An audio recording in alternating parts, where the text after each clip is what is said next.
Within 48 hours Modi ਜਿਉਂ ਹੀ Israel ਤੋਂ ਵਾਪਸ ਮੁੜਦਾ ਹੈ, ਫੁੱਲ ਸਕੇਲ ਅਟੈਕ ਈਰਾਨ ਤੇ ਹੋ ਜਾਂਦਾ। ਕਿ ਮੋਦੀ ਨੂੰ ਬਰੀਫ ਕੀਤਾ ਗਿਆ ਸੀ, ਜੇ ਕੀਤਾ ਗਿਆ ਸੀ ਤੇ ਜਿਸ ਕਿਸਮ ਦੀ ਉਹਨੇ ਜਾ ਕੇ ਉਹਨਾਂ ਦੇ ਨਾਲ ਆਪਣੀ ਲਾਇਲਟੀ ਜਾਂ ਦੂਸਰਾ ਦਿਖਾਈ, ਇਹ ਤਾਂ ਆਪਣੇ ਆਪ ਦੇ ਵਿੱਚ ਬੜੀ ਸ਼ਰਮਨਾਕ ਹੈ। ਇੱਕ ਪਾਸੇ ਜਦੋਂ ਈਰਾਨ ਦੇ ਦੌਰੇ ਤੇ ਜਾਂਦੇ ਨੇ ਜੀ, ਸਾਡੀਆਂ ਕਲਚਰਲ ਸਾਂਝਾਂ 1000 ਸਾਲ ਦੀਆਂ ਸਾਂਝਾਂ, ਦੂਜੇ ਵੀ ਤੁਸੀਂ ਨਾ ਉਹਨਾਂ ਦੇ ਲੀਡਰ ਦੇ ਮਾਰੇ ਜਾਣ ਦੇ ਉੱਤੇ ਰਸਮੀ ਅਫਸੋਸ ਕੀਤਾ, ਤੁਹਾਡੇ ਸੱਦੇ ਦੇ ਉੱਤੇ ਉਹਨਾਂ ਦੀਆਂ ਪਾਣੀ ਜਿਹੜੀਆਂ ਨੇ ਉਹ ਮਸ਼ਕਾਂ ਦੇ ਲਈ ਆਏ, ਨੇਵਲ ਐਕਸਰਸਾਈਜ਼ਸ ਲਈ, ਤੁਸੀਂ ਉਹਦੇ ਲਈ ਅਫਸੋਸ ਦਾ ਇਜ਼ਹਾਰ ਵੀ ਨਹੀਂ ਕੀਤਾ। ਗਿਡੀਅਨ ਸਾਰ ਉਹਨੇ ਕਿਹਾ ਜੀ ਅਸੀਂ ਜਿਹੜਾ ਹਮਲਾ ਕੀਤਾ ਈਰਾਨ ਦੇ ਉੱਤੇ, ਇਹ ਫੈਸਲਾ ਮੋਦੀ ਦੇ ਜਾਣ ਤੋਂ ਬਾਅਦ ਲਿਆ ਔਰ ਇਸ ਲਈ ਅਸੀਂ ਮੋਦੀ ਨੂੰ ਬਰੀਫ ਨਹੀਂ ਕਰ ਸਕੇ। ਇਹ ਉਹਨੂੰ ਡਿਫੈਂਡ ਕਰਨ ਦੀ ਲਾਈਨ ਹੈ। ਇੰਡੀਆ ਇਹ ਠੀਕ ਹੈ ਵੀ ਅਮਰੀਕਾ ਦੇ ਹਵਾਲੇ ਨਾਲ ਵੀ ਜਿਹੜੀ ਹੈ ਤੁਸੀਂ ਆਪਣੀ ਪੋਜੀਸ਼ਨ ਰੱਖ ਸਕਦੇ ਹੋ। ਹੁਣ ਕੋਈ ਚਾਈਨਾ ਜਾਂ ਈਰਾਨ ਨੇ ਵੀ ਕੋਈ ਫੁਦਕ ਕੇ ਤਾਂ ਨਹੀਂ ਈਰਾਨ ਦੀ ਮਦਦ ਕੀਤੀ।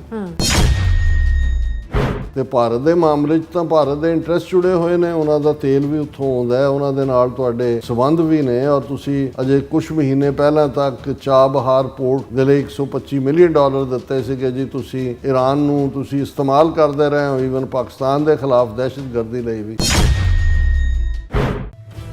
ਇਸ ਬਦਲਦੀ ਦੁਨੀਆ ਵਿੱਚ ਤੁਸੀਂ ਪਿੱਛੇ ਨਾ ਰਹਿ ਜਾਓ। ਹਰ ਘਟਨਾ ਜੋ ਤੁਹਾਡੀ ਜ਼ਿੰਦਗੀ ਤੇ ਅਸਰ ਪਾ ਰਹੀ ਹੈ, ਅਸੀਂ ਉਸ ਬਾਰੇ ਦੇਵਾਂਗੇ ਤੁਹਾਨੂੰ ਸਟੀਕ ਤੇ ਸਹੀ ਜਾਣਕਾਰੀ। ਤੁਹਾਡਾ ਆਪਣਾ ਹੱਕ ਸੱਚ ਦੀ ਆਵਾਜ਼ TV84 ਦੇ ਨਾਲ ਜੁੜਨ ਲਈ ਆਪਣਾ ਫੋਨ ਚੁੱਕੋ ਤੇ ਐਪ ਸਟੋਰ ਵਿੱਚ ਜਾ ਕੇ ਡਾਊਨਲੋਡ ਕਰੋ TV84 ਦੀ ਨਵੀਂ ਐਪ। ਇਸ ਐਪ ਤੇ ਤੁਸੀਂ ਦੇਖ ਸਕਦੇ ਹੋ 24 ਘੰਟੇ TV84 ਦਾ ਲਾਈਵ ਚੈਨਲ ਅਤੇ ਨਾਲ ਹੀ ਪੰਜ ਪੰਜਾਬ ਅਤੇ ਦੁਨੀਆ ਭਰ ਦੀਆਂ ਅਹਿਮ ਖਬਰਾਂ। ਫਿਰ ਦੇਰ ਕਿਸ ਗੱਲ ਦੀ, ਹੁਣੇ ਡਾਊਨਲੋਡ ਕਰੋ TV84 ਦੀ ਨਵੀਂ ਐਪ।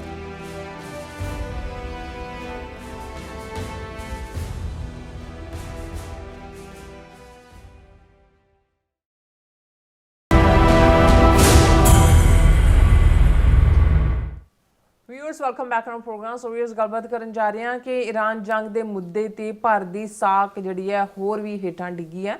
ਜੰਗ ਤੋਂ 48 ਘੰਟੇ ਪਹਿਲਾਂ ਮੋਦੀ ਇਜ਼ਰਾਈਲ ਤੋਂ ਵਾਪਸ ਮੁੜਿਆ ਸੀ। ਅਮਰੀਕਾ ਵੱਲੋਂ ਹਿੰਦ ਮਹਾਂਰਾਸ਼ਟਰ ਵਿੱਚ ਈਰਾਨ ਦੇ ਜਹਾਜ਼ ਨੂੰ ਡੋਬਣ ਤੇ ਭਾਰਤ ਦੀ ਚੁੱਪੀ, ਖਮੀਨੀ ਦੇ ਮਰਨ ਤੇ ਕੋਈ ਅਫਸੋਸ ਦਾ ਇਜ਼ਹਾਰ ਨਾ ਕਰਨਾ ਆਦਿ ਕਾਰਨਾਂ ਨੇ ਈਰਾਨ ਨੂੰ ਇਹ ਦੱਸ ਦਿੱਤਾ ਹੈ ਕਿ ਭਾਰਤ ਤੇ ਇਜ਼ਰਾਈਲ ਵਿੱਚ ਕੋਈ ਫਰਕ ਨਹੀਂ ਹੈ। ਸੋ ਇਸ ਬਾਰੇ ਆਪਾਂ ਗੱਲਬਾਤ ਕਰਨ ਜਾ ਰਹੇ ਹਾਂ। ਸੋ ਅਸੀਂ ਚਾਹਾਂਗੇ ਕਿ ਤੁਸੀਂ ਇਸੇ ਤਰ੍ਹਾਂ ਬਣੇ ਰਹਿਣਾ, ਦੇਖਣ ਸੁਣਨ ਲਈ, ਲਿਖਣ ਲਈ ਤੁਹਾਡਾ ਸਭ ਦਾ ਬਹੁਤ ਬਹੁਤ ਧੰਨਵਾਦ ਜੀ। ਡਾਕਟਰ ਸਾਹਿਬ ਕੀ ਵਿਚਾਰਾਂ ਨੇ? ਦੇਖੋ, ਅਸੀਂ ਇਹ ਵੀ ਦੱਸ ਦਈਏ, ਸ਼ਾਇਦ ਅੱਜ ਬਹੁਤ ਸਾਰੇ ਵਿਊਅਰਸ ਨੂੰ ਜਿਹੜੇ ਨਾਰਥ ਅਮਰੀਕਾ ਦੇ ਵਿੱਚ ਨਹੀਂ ਨੇ, ਬਾਹਰ ਟਾਈਮ ਦਾ ਭੁਲੇਖਾ ਜ਼ਰੂਰ ਲੱਗਾ ਹੋਏਗਾ ਜਾਂ ਲੱਗੇਗਾ, ਕਿਉਂਕਿ ਸਨਲਾਈਟ ਨੂੰ ਜ਼ਿਆਦਾ ਇਸਤੇਮਾਲ ਕਰਨ ਦੇ ਲਈ ਅਮਰੀਕਾ ਦੇ ਵਿੱਚ ਜਿਹੜਾ ਘੜੀਆਂ ਅੱਗੇ ਕਰ ਲਈਆਂ ਜਾਂਦੀਆਂ ਨੇ। ਜਿਵੇਂ 8 ਮਾਰਚ ਦਾ ਦਿਨ ਹੁੰਦਾ ਹੈ ਜਿਸ ਦਿਨ ਕਿ 1 ਘੰਟਾ ਅੱਗੇ ਤਾਂ ਕਿ ਸਨਲਾਈਟ ਜਿਹੜੀ ਹੈ ਉਹਦਾ ਇਸਤੇਮਾਲ ਹੋਏ, ਅਤੇ ਫਿਰ ਜਿਹੜਾ ਨਵੰਬਰ ਦਾ ਪਹਿਲਾ ਸੰਡੇ ਹੁੰਦਾ ਹੈ ਉਦੋਂ ਫਿਰ ਜਿਹੜਾ ਉਹ ਟਾਈਮ ਚੇਂਜ ਹੁੰਦਾ ਹੈ। ਸੋ ਹੁਣ ਤੁਹਾਡੀਆਂ ਘੜੀਆਂ ਜਿਹੜੀਆਂ ਨੇ ਉਹ ਜੇ ਪੁਰਾਣੇ ਵੇਲੇ ਮੁਤਾਬਕ ਨੇ ਤਾਂ ਤੁਸੀਂ ਘੰਟਾ ਪਿੱਛੇ ਚੱਲ ਰਹੇ ਹੋ, ਔਰ ਇਹ ਆਉਣ ਵਾਲੇ ਦਿਨਾਂ 'ਚ ਲੱਭ ਕੇ ਤੁਸੀਂ ਐਡਜਸਟ ਕਰ ਲਓਗੇ। ਦੇਖੋ, ਗੱਲ ਜਿਵੇਂ ਅਸੀਂ ਕਿਹਾ ਵੀ ਇਹ ਇਜ਼ਰਾਈਲ ਦੀ ਸਾਜ਼ਿਸ਼, ਗ੍ਰੇਟਰ ਇਜ਼ਰਾਈਲ ਦਾ ਉਹਨਾਂ ਦਾ ਡਰੀਮ, ਜਿਹਦੀ ਬਦੌਲਤ ਅਮਰੀਕਾ ਨੂੰ ਘੜੀਸਿਆ ਗਿਆ ਈਰਾਨ ਦੇ ਖਿਲਾਫ ਜੰਗ ਦੇ ਵਿੱਚ। ਇਹ ਜੰਗ ਜਿਹੜੀ ਅਮਰੀਕਾ ਦੀ ਜੰਗ ਨਹੀਂ ਹੈ, ਔਰ ਇਹ ਗੱਲ ਮੇਕ ਅਮਰੀਕਾ ਗ੍ਰੇਟ ਅਗੇਨ ਜਿਹੜੇ ਉਹਨਾਂ ਦੇ ਟਰਸਟਵਰਦੀ, ਜਿਨ੍ਹਾਂ 'ਚ ਟਰੱਕਰ ਕਾਰਲਸਨ ਵਰਗੇ ਲੋਕ ਜਿਹੜੀ ਰਿਪਬਲਿਕਨ ਕਨਵੈਨਸ਼ਨ ਦੇ ਵਿੱਚ ਟਰੰਪ ਦੇ ਵੱਲੋਂ ਪਹਿਲਾ ਬੁਲਾਰਾ ਸੀ, ਔਰ ਦੂਸਰੇ ਉਹਨਾਂ ਦਾ, ਔਰ ਹੋਰ ਬਹੁਤ ਸਾਰੇ ਕੁਝ ਸਾਬਕਾ CIA ਅਧਿਕਾਰੀ, ਫੌਜੀ ਕਰਨਲ, ਜਨਰਲ, ਉਹਨਾਂ ਨੇ ਸੋਸ਼ਲ ਮੀਡੀਆ 'ਤੇ ਤਾਂ ਜਿਹੜਾ ਹੈ ਉਹ ਇੱਕ ਪੂਰਾ ਕੰਪੇਨ ਕੀਤਾ ਹੋਇਆ ਕਿ ਭਾਈ ਇਹ ਸਾਨੂੰ ਜਿਹੜਾ ਇਹ ਵਿੱਚ ਘੜੀਸ ਕੇ ਜਿਹੜਾ ਅਮਰੀਕਾ ਦਾ ਨੁਕਸਾਨ ਕੀਤਾ ਜਾ ਰਿਹਾ ਔਰ ਹੋ ਰਿਹਾ, ਔਰ ਹੋਇਆ ਵੀ ਹੈ, ਇਹਦੇ 'ਚ ਕੋਈ ਦੋ ਰਾਵਾਂ ਨਹੀਂ। ਲੇਕਿਨ ਸਾਡਾ ਇੰਟਰਸਟ ਇਸ ਸਾਰੇ ਦੇ ਵਿੱਚ ਇਹ ਵੀ ਹੁੰਦਾ ਵੀ ਇੱਕ ਪਾਸੇ ਤਾਂ ਸਾਡੇ ਇੰਟਰਸਟ ਆਪਣੇ ਮੁਲਕ ਨਾਲ ਜੁੜੇ ਹੋਏ ਨੇ, ਅਮਰੀਕਾ ਦੇ ਨਾਲ।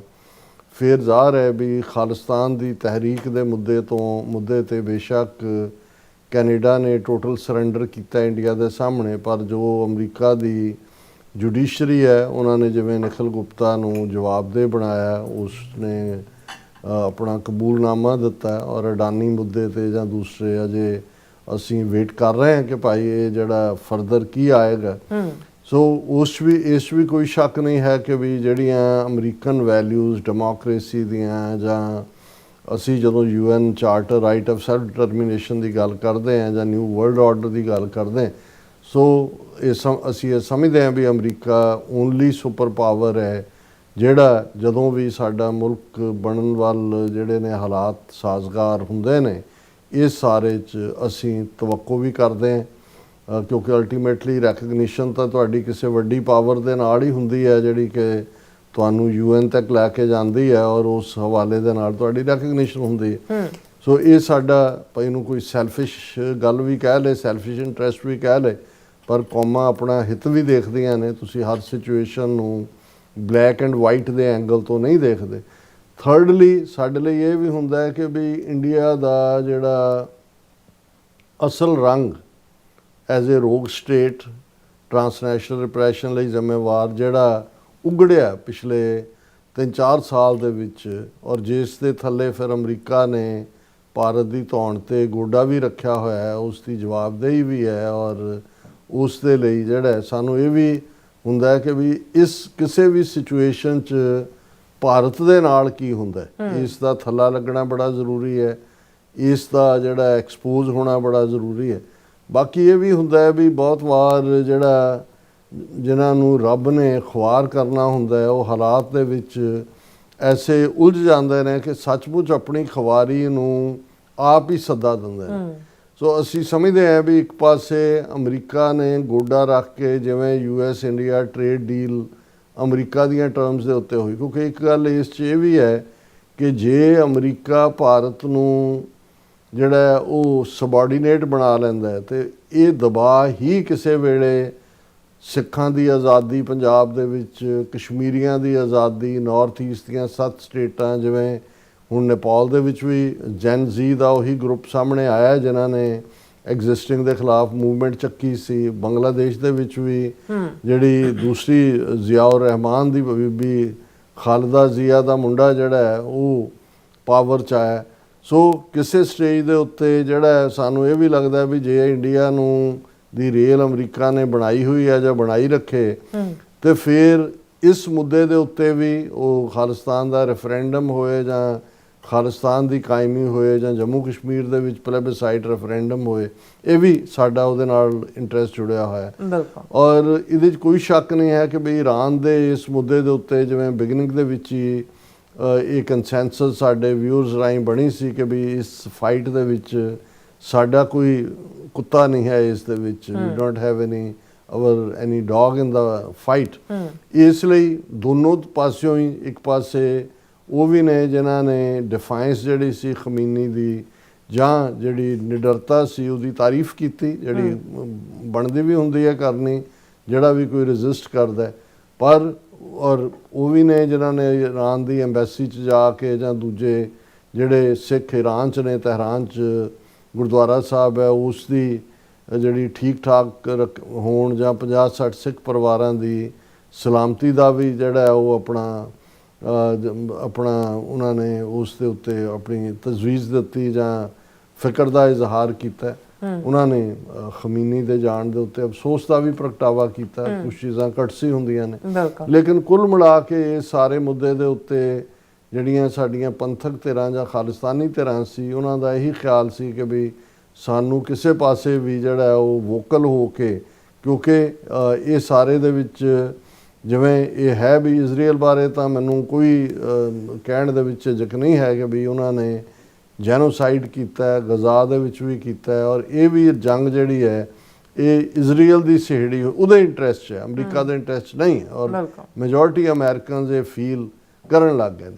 ਲੇਕਿਨ ਇਸ ਸਾਰੇ ਦੇ ਵਿੱਚ ਭਾਰਤ ਕਿੱਥੇ ਖੜਾ ਹੈ, ਇਹਨੂੰ ਤੁਸੀਂ ਇਹਨਾਂ ਦੀ ਸਬਆਰਡੀਨੇਸ਼ਨ ਕਹੋ ਇਜ਼ਰਾਈਲ ਦੇ ਸਾਹਮਣੇ, ਉਸ 'ਚ ਐਪਸਟੀਨ ਫਾਈਲ ਦਾ ਕੀ ਰੋਲ ਹੈ, ਮੋਦੀ, ਹਰਦੀਪ ਪੁਰੀ ਜਿਨ੍ਹਾਂ ਦੇ ਨਾਂ ਨਿਕਲੇ ਕਿ ਬਈ ਜਿਉਂ ਹੀ ਮੋਦੀ ਉੱਥੇ ਇਜ਼ਰਾਈਲ ਦੇ ਦੌਰੇ ਤੇ ਜਾਂਦਾ ਜਿਹਦਾ ਐਲਾਨ ਵੀ ਨੈਤਨਯਾਹੂ ਨੇ ਕੀਤਾ, ਵਿਦਿਨ ਜਿਹੜਾ ਉੱਥੇ ਜਾ ਕੇ ਉਹਨਾਂ ਦੀ ਕਨੈਸਟ ਨੂੰ ਪਾਰਲੀਮੈਂਟ ਨੂੰ ਐਡਰੈਸ ਕਰਦਿਆਂ ਕਹਿੰਦਾ ਕਿ ਵੀ ਇੰਡੀਆ ਮਦਰਲੈਂਡ ਹੈ ਔਰ ਇਜ਼ਰਾਈਲ ਮੇਰਾ ਫਾਦਰਲੈਂਡ ਹੈ, ਉਹਦੇ ਤੇ ਕਿੰਨੇ ਹੀ ਮੀਮ ਬਣੇ ਨੇ, ਲਓ ਜੀ ਭਾਰਤ ਮਾਤਾ ਨੂੰ ਖਸਮ ਮਿਲ ਗਿਆ ਕਿ ਵੀ ਹੁਣ ਉਹ ਜੇ ਮਦਰਲੈਂਡ ਹੈ ਫਾਦਰਲੈਂਡ ਹੈ, ਪਿਓ ਇਜ਼ਰਾਈਲ ਹੈ ਵੀ ਤੁਹਾਡਾ।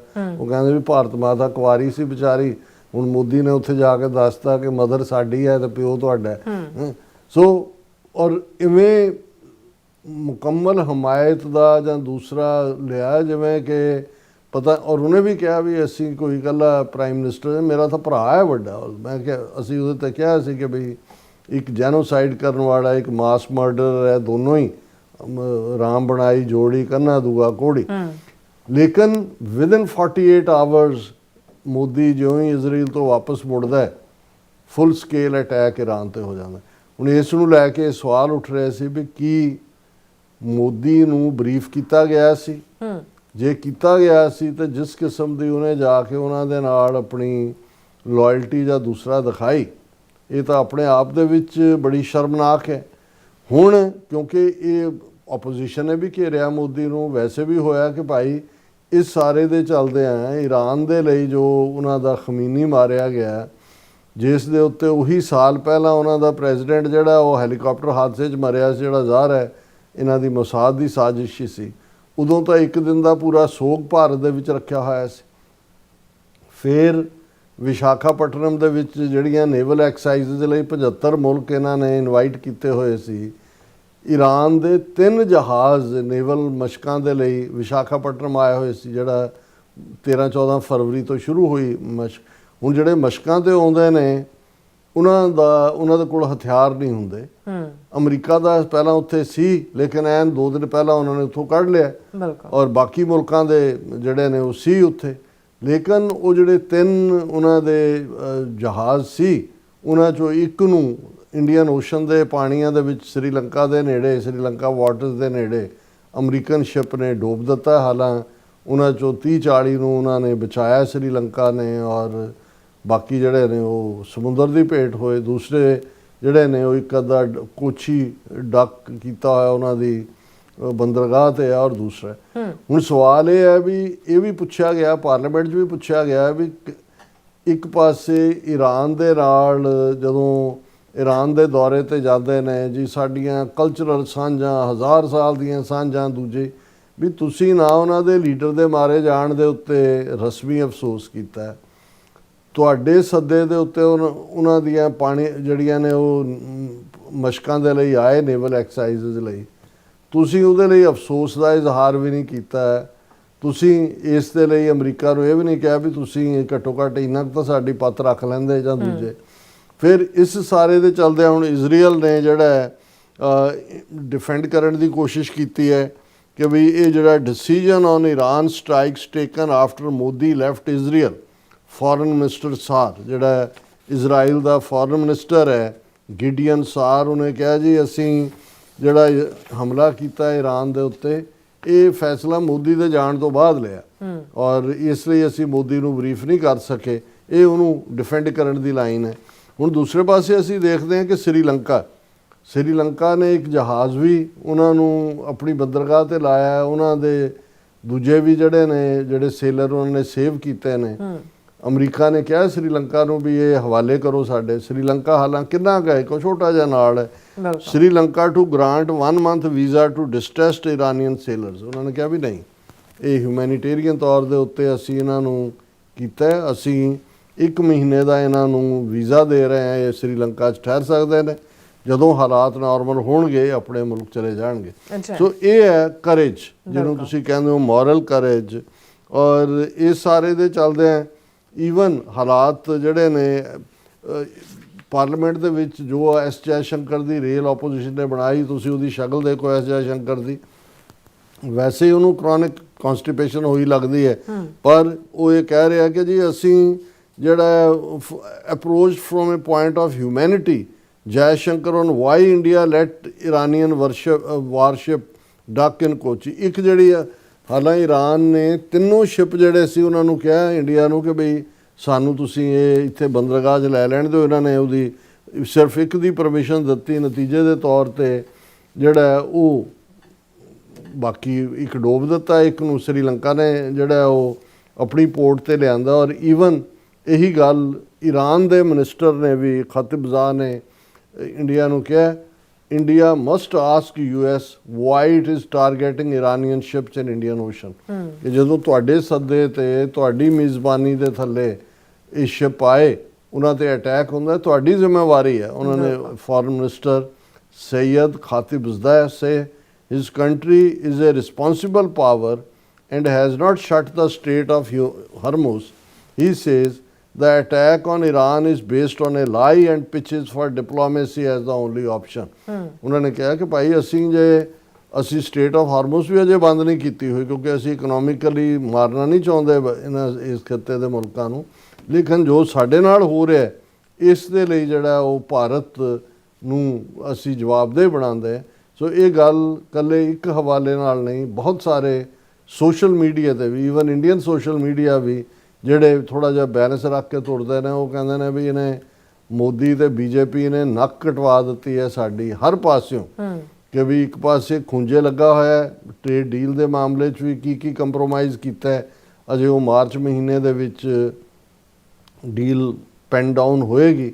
ਲੇਕਿਨ ਇਸ ਈਰਾਨ ਦੇ ਮੁੱਦੇ ਦੇ ਉੱਤੇ ਵੀ ਜਿਵੇਂ ਡਿਚ ਕੀਤਾ ਈਰਾਨ ਨੂੰ, ਹਾਲਾਂਕਿ ਇੰਡੀਆ ਇਹ ਠੀਕ ਹੈ ਵੀ ਅਮਰੀਕਾ ਦੇ ਹਵਾਲੇ ਨਾਲ ਵੀ ਜਿਹੜੀ ਹੈ ਤੁਸੀਂ ਆਪਣੀ ਪੋਜੀਸ਼ਨ ਰੱਖ ਸਕਦੇ ਹੋ। ਹੁਣ ਕੋਈ ਚਾਈਨਾ ਜਾਂ ਈਰਾਨ ਨੇ ਵੀ ਕੋਈ ਫੁਦਕ ਕੇ ਤਾਂ ਨਹੀਂ ਈਰਾਨ ਦੀ ਮਦਦ ਕੀਤੀ, ਪਰ ਉਹਨਾਂ ਨੇ ਕੋਈ ਅਮਰੀਕਾ ਨੂੰ ਵੀ ਉਸ ਲੈਵਲ ਦੇ ਉੱਤੇ ਕੋਈ ਉਹਦਾ ਕ੍ਰਿਟਿਸਿਜ਼ਮ ਨਹੀਂ ਕੀਤਾ। ਤੇ ਭਾਰਤ ਦੇ ਮਾਮਲੇ 'ਚ ਤਾਂ ਭਾਰਤ ਦੇ ਇੰਟਰਸਟ ਜੁੜੇ ਹੋਏ ਨੇ, ਉਹਨਾਂ ਦਾ ਤੇਲ ਵੀ ਉੱਥੋਂ ਆਉਂਦਾ ਹੈ, ਉਹਨਾਂ ਦੇ ਨਾਲ ਤੁਹਾਡੇ ਸੰਬੰਧ ਵੀ ਨੇ। ਔਰ ਤੁਸੀਂ ਅਜੇ ਕੁਛ ਮਹੀਨੇ ਪਹਿਲਾਂ ਤੱਕ ਚਾਬਹਾਰ ਪੋਰਟ ਦੇ ਲਈ $125 ਮਿਲੀਅਨ ਦਿੱਤੇ ਸੀਗੇ ਜੀ, ਤੁਸੀਂ ਈਰਾਨ ਨੂੰ ਤੁਸੀਂ ਇਸਤੇਮਾਲ ਕਰਦੇ ਰਹੇ ਹੋ, ਈਵਨ ਪਾਕਿਸਤਾਨ ਦੇ ਖਿਲਾਫ ਦਹਿਸ਼ਤਗਰਦੀ ਲਈ ਵੀ। ਤੇ ਆਲ ਆਫ ਏ ਸਡਨ ਇਹਨਾਂ ਦਾ ਬਿਲਕੁਲ ਜਿਹੜਾ ਉਹ ਦੌੜ ਹੀ ਜਾਣਾ ਇਸ ਸਿਚੁਏਸ਼ਨ 'ਚੋਂ। ਸੋ ਇਹਨਾਂ ਦਾ ਥੱਲਾ ਚੰਗੀ ਤਰ੍ਹਾਂ ਈਵਨ ਗੁਆਂਢ ਦੇ ਵਿੱਚ ਵੀ ਲੱਗ ਗਿਆ ਕਿ ਭਾਈ ਇਹਨਾਂ ਦਾ ਕੋਈ ਇਤਬਾਰ ਨਹੀਂ ਹੈ। ਜੀ ਡਾਕਟਰ ਸਾਹਿਬ, ਤੁਹਾਡਾ ਬਹੁਤ ਬਹੁਤ ਸ਼ੁਕਰੀਆ। ਸਵਾਥ ਲੈਣਾ ਬ੍ਰੇਕ ਵਿਊਅਰਸ ਤੋਂ ਸਾਨੂੰ ਇਸੇ ਤਰ੍ਹਾਂ ਹੀ ਬਣੇ ਰਹਿਣਾ, ਮਿਲਦੇ ਹਾਂ ਛੋਟੇ ਜਿਹੇ ਵਕਫੇ ਤੋਂ ਬਾਅਦ।